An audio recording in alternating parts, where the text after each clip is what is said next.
ท่าลมหนาวดินวาวอยู่บึงๆเลยมี2 อันหน้าในอันหนึ่งวาวจุฬาเพิ่นว่า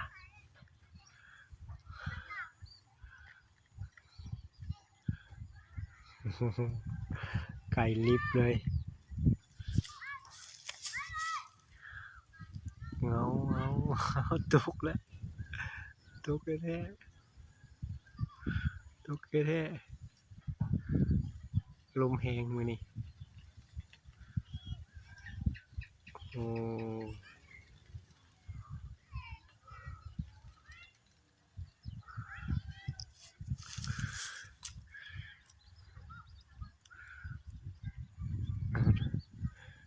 ผู้ควบคุมวาว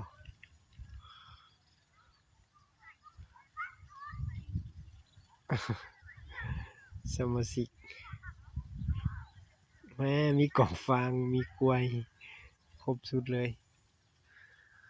เบิ่งวาวต่อครับเป็นอันตัวหนึ่ง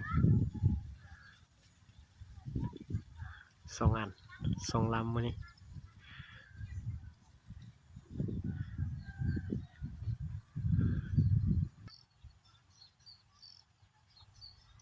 เริ่มเคลื่อนย้ายทับแล้ว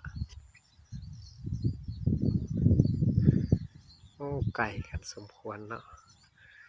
ขึ้นสูงลมแห้งพุ่นนะเห็นพอคิมมิมเลยวาวทรงปากกระเบนว่าสั่น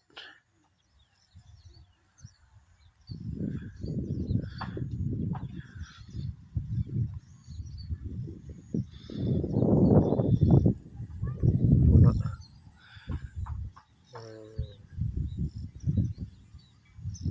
พากันซักพากันสาวอยู่พุ่นนะ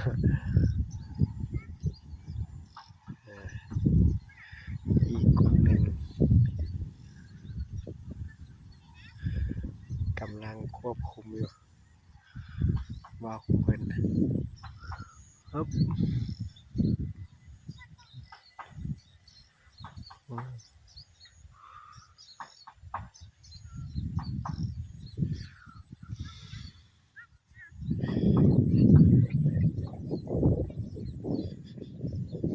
ภาษาเด็กน้อยเรียนวาว